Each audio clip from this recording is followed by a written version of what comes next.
Hello, hi everyone. Welcome to the English Classroom YouTube platform. As you know that we have already completed three parts of speech: noun, pronoun, and adjectives. Today we are going to start prepositions. So before starting the session, there are some important guidelines on your screen. जैसा कि आप जानते हो हमने तीन parts of speech को complete किया है आज तक, और आज हम एक नया पार्ट्स ऑफ स्पीच जो है स्टार्ट करने जा रहे हैं, दैट इज preposition. तो इस पार्ट ऑफ स्पीच को हम इस सेशन में क्या क्या चीज़ें डिस्कस करने जा रहे हैं, सबसे पहले वो देखते हैं. एक तो first of all we will discuss meaning and definitions. Second part होगा position of prepositions and classification by structure.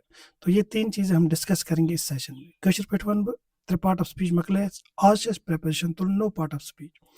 तो आज वो क्या गो अमिच पोजिशन कत कत हेको इस्तेमाल कर कत कत हेक कित कन हेको सेंटेंस में इस्तेमाल कर तो बे क्लासिफिकेशन कत टाइपिक छ आसान तो वो यथ सेशनस में. Now let us start the session. So आपकी स्क्रीन पे कुछ सेंटेंसेस है, सबसे पहले इनको पढ़ लेते हैं. So here are some sentences. So first of all, the first sentence is there is a cow in the field. Second is he is fond of tea. Third is the cat jumped off the chair. And fourth is the book is on the table.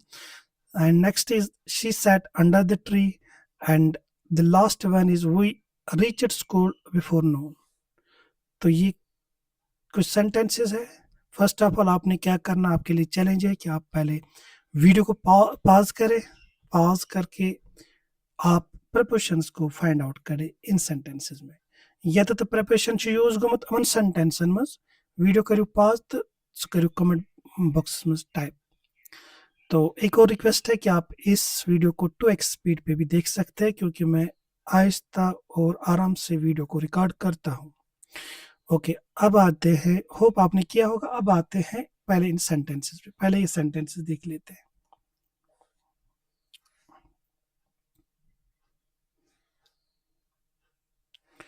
एक second.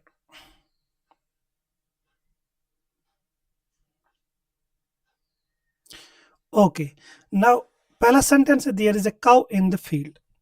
तो अगर हम इस sentence को break down करेंगे तो सबसे पहले आप देख सकते हो, एक minute, there is a cow in the field. तो यहां पे एक वर्ड है in. He is found of the cat jumped off the book is on she sat under we reached school before. तो ये कुछ वर्ड्स है जिनसे हमें पता चलता है कि दरअसल हो क्या रहा है. There is a cow. तो यहाँ पे अगर हम देखेंगे there is a cow, cow कहाँ पे है. सो इस वर्ड से पता चलता है इन द फील्ड, फील्ड में. Next he is found of, वो किस चीज का शौकीन है, tea. The cat jumped off the chair, chair से. The book is on the table, table पे है. शी सेट अंडर, कहाँ, ट्री. वी रीच्ड स्कूल, कब, बिफोर नोन. तो एक चीज आपने यहाँ पे नोट्स की होगी कि ये जो इन है, ऑफ है, या दूसरा ऑफ है OFF, या ऑन है, अंडर है, या बिफोर है, इन वर्ड से हमें किसी चीज का पता चलता है. टाइम का पता चलता है, डायरेक्शन का पता चलता है, या हम कहेंगे प्लेस का पता चलता है. फॉर एग्जाम्पल पहले सेंटेंस में देयर इज ए काउ, एक काउ है कहाँ पे, there is a cow in the field. कहाँ है, फील्ड. फील्ड जो है इसका रिलेशन काउ के साथ है, और ये कौन लफ्ज दिखाता है हमें, इन. ही इज फाउंड ऑफ, किस चीज का, ऑफ. ये जो ऑफ है ये हमें दिखाता है इस ऑफ का जो ये जो शौकीन है चाय का है, टी, ये नाउन है. नेक्स्ट जो हमने नेक्स्ट सेंटेंस देखा, the cat jumped off the chair. तो कहां से जंप किया है, चेयर से. ऐसे बुक कहां पे, टेबल पे. और कहां बैठा है, शी, वो कहां बैठी है, tree, under the tree. Reached, कब पहुंचे, ऑफ, बिफोर नोन. तो हमें यहाँ पे समझ आ गया जो जो सेंटेंसेस है यहाँ पे प्रिपोजिशन जो यूज हुए इन, ऑफ, ऑन, अंडर, बिफोर, ये हमें रिलेशनशिप दिखाते हैं। ये हमें किसी चीज़ के बारे में, किसी नाउन के, अक्सर मैंने, अगर आपने नाउन्स को पढ़ा होगा, मैंने बोला था कि प्रीपोजिशन जो वो हमेशा अपने साथ एक नाउन या प्रोनाउन लेता है और उसे कहते हैं प्रीपोजिशनल ऑब्जेक्ट। तो यहाँ पे इन जो है इसने अपने साथ फील्ड लिया है, नाउन है, तो ये इसका ऑब्जेक्ट बनता है। ऐसे आपने टी लिया है तो ये इसका ऑब्जेक्ट बन, ऐसे इस आपने चेयर लिया तो इसका ऑब्जेक्ट बनता है। ऑन ने टेबल लिया है अपने साथ, इसका ऑब्जेक्ट बनता है। अंडर ने ट्री लिया है, इसका ऑब्जेक्ट बनता है। बिफोर ने नून लिया है, ये इसका ऑब्जेक्ट बनता है। हर प्रपोजिशन के साथ एक नाउन या प्रोनाउन होता है, उसे हम बोलते हैं ग्रामर में प्रपोजिशनल या ऑब्जेक्ट ऑफ प्रपोजिशन या प्रपोजिशनल ऑब्जेक्ट।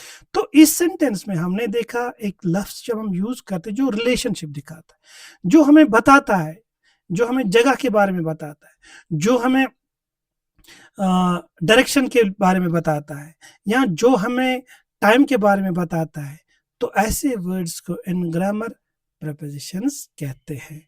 तो हमें समझ आया कि यहाँ पे जो जितने भी सेंटेंसेस हुए, इनमें ये जो इन, ऑफ, ऑन, अंडर या बिफोर लगे हुए, ये हमें ये प्रपोजिशन है और ये हमें तीन चीज़ों के बारे में, इंपॉर्टेंट तीन चीज़ें हैं, उनके बारे में बताता है।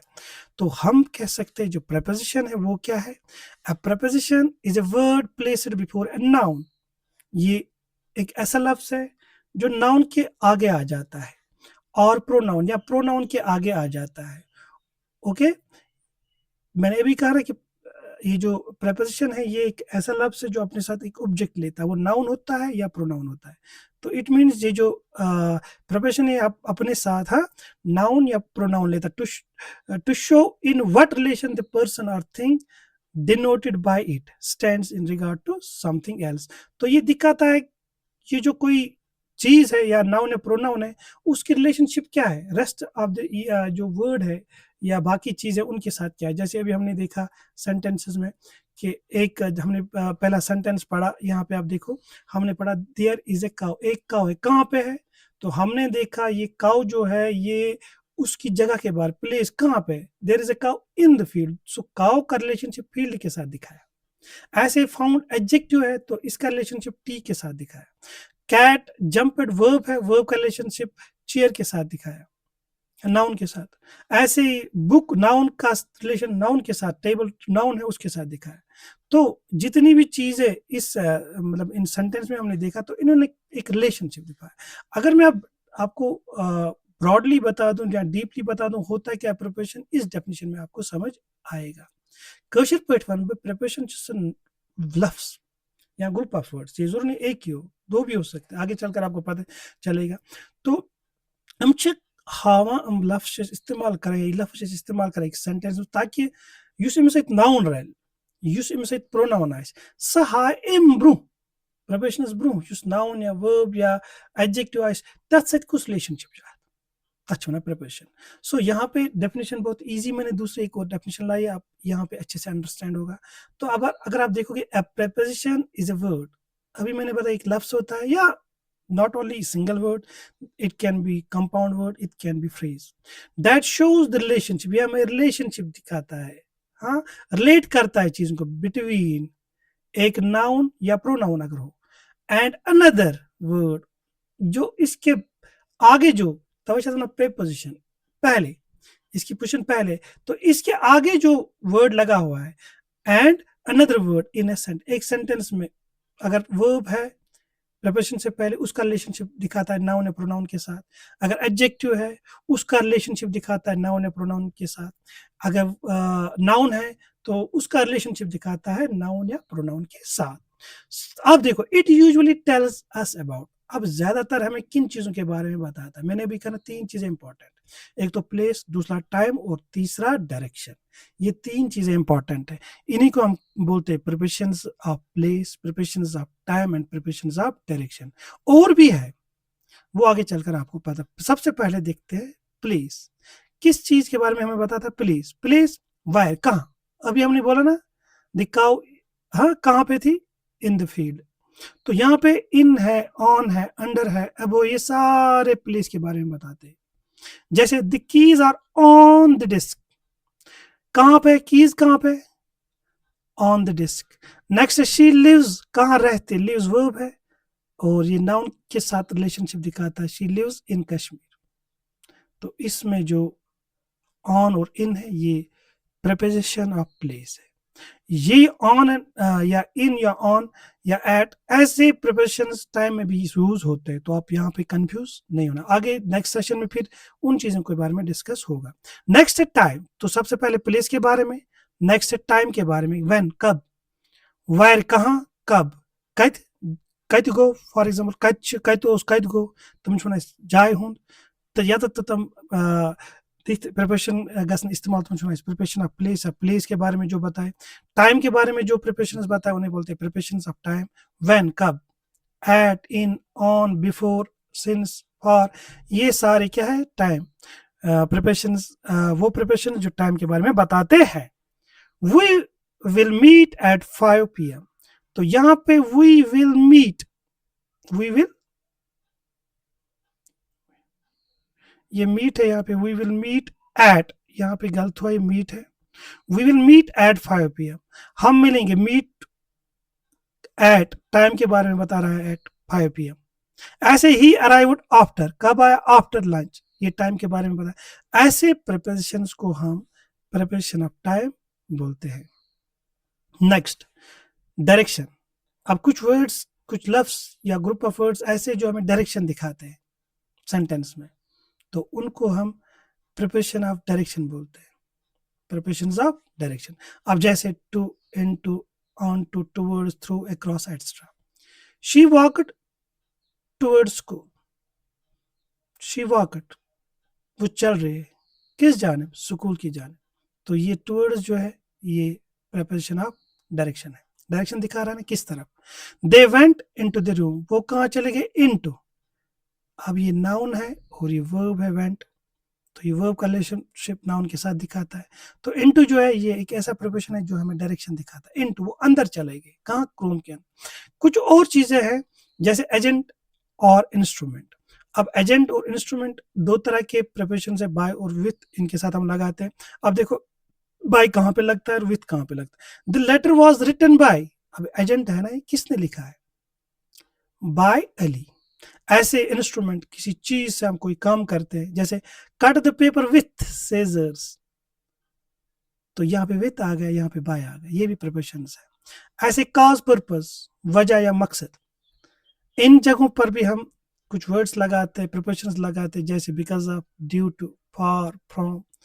इनमें पहला sentence, the match was cancelled, match को कैंसिल किया गया था, अब वजह लिखनी है ना, कॉज लिखना है ना, because of rain, so because of rain जो यहाँ पे ये प्रिपोजिशन ऑफ यस कॉज है। नेक्स्ट है ही वॉज पुनिश्ड, उसको सजा दी गई, किसके लिए यार, वजह क्या थी, काज क्या था, for cheating. We are going out for dinner, हम बाहर जा रहे, किस लिए, पर्पज क्या है, डिनर।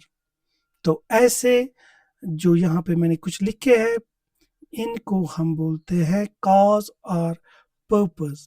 ये ऐसे प्रिपोजिशन है जो कॉज और पर्पज दिखाते हैं। तम प्रिपोजिशन यम कॉज वजह हाउन या मकसद हाउन।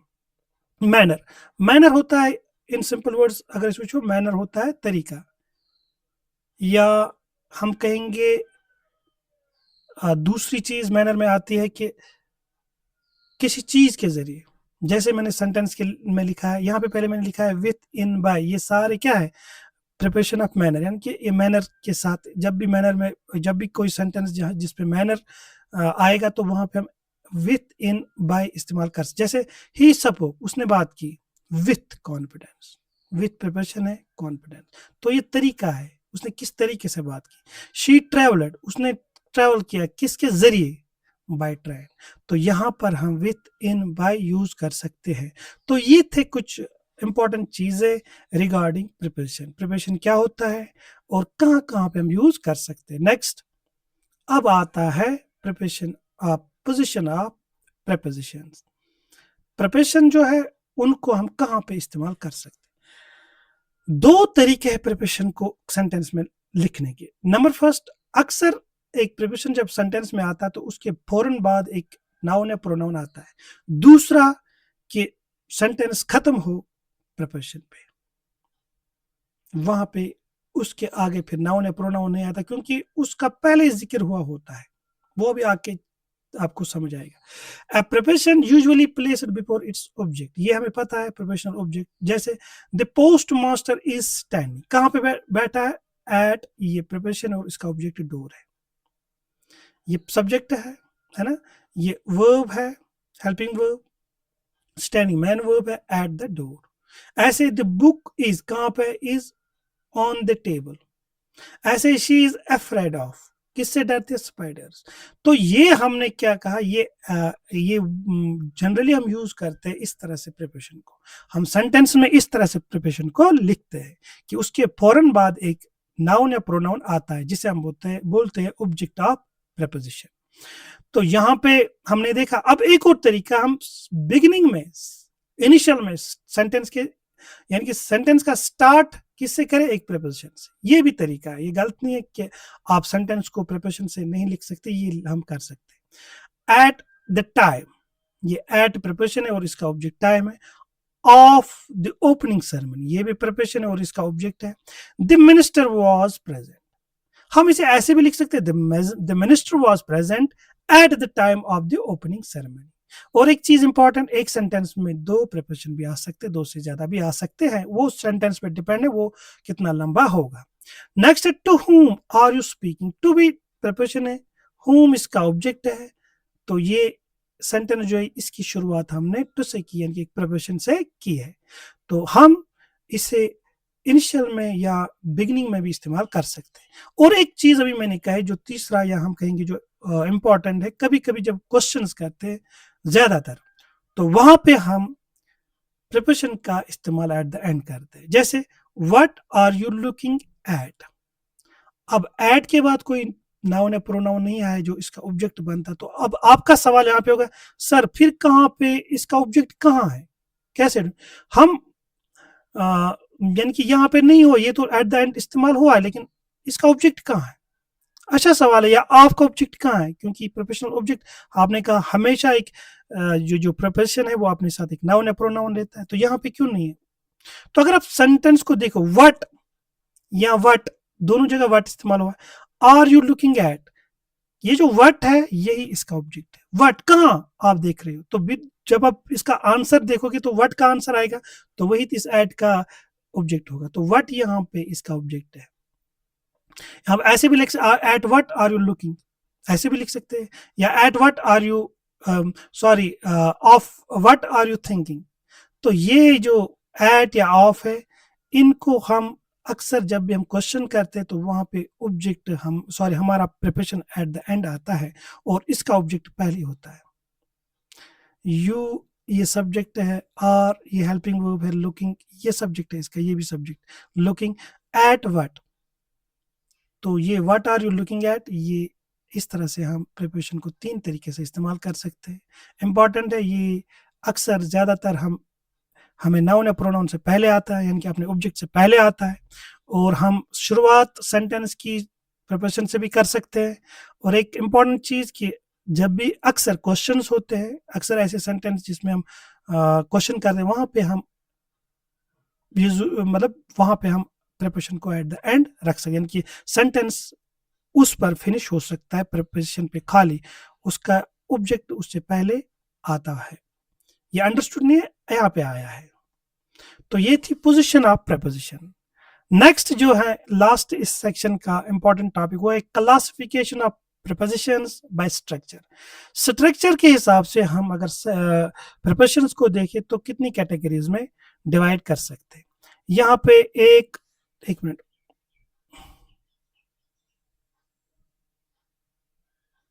यहाँ पे आप देख सकते हो, यहाँ पे 1 2 3 4 5 कैटेगरीज मैंने की। सबसे पहले सिंपल प्रीपोजिशंस, वो सिंगल प्रीपोजिशन, एक वन वर्ड, ये ऐसे जो भी वन वर्ड्स या हम कहेंगे जो सिंगल होते हैं उन्हें हम बोलते हैं सिंगल प्रीपोजिशंस। कंपाउंड जिसमें ज्यादातर एक प्रीफिक्स लगा हुआ हो, जैसे अबाउट, अबव, अक्रॉस, अलोंग, यहाँ दो जोड़कर एक बनाओ, इनटू एक ही बनाओ, with in, around, inside, outside, beneath, etcetera. जब भी दो वर्ड या एक हमने एक प्रीफिक्स जोड़ा हो एक वर्ड के साथ, ऐसे हम कहेंगे ऐसे प्रिपोजिशंस को कंपाउंड प्रिपोजिशंस कहते हैं। डबल, एक सेंटेंस में हम दो प्रिपोजिशंस एक ही जगह इस्तेमाल करते हैं और वो मतलब उनका एक ही होता है, यानी कि उनकी मीनिंग एक ही होती है, लेकिन दो होते हैं, वो डबल होते हैं। तो ऐसे प्रिपोजिशंस को डबल प्रिपोजिशंस बोलते हैं, जैसे out of, from behind, from among, until, after, etc. ऐसे फ्रेज प्रिपोजिशंस, हाँ, दो या दो से ज्यादा प्रिपोजिशंस हो उन्हें फ्रेज बनाते हैं, उन्हें बोलते हैं फ्रेज प्रिपोजिशन, जैसे according to, because of, in front of, in spite of, in spite to, in addition to, etcetera. और लास्ट वन है पार्टिसिपल्स प्रिपोजिशंस। पार्टिसिपल्स आगे चलकर वर्ब्स में हम पढ़ेंगे, वहां पे आपको समझ आएगा कि एक वर्ब कैसे पार्टिसिपल बनता है। ये दो तरह के होते हैं, प्रेजेंट और पास्ट पार्टिसिपल, जैसे कंसर्निंग, रिगार्डिंग, पेंडिंग, ड्यूरिंग, ये सारे पार्टिसिपल्स हैं। हाँ, तो ये पार्टिसिपल्स जो है ये भी एज प्रिपोजिशन इस्तेमाल होते हैं।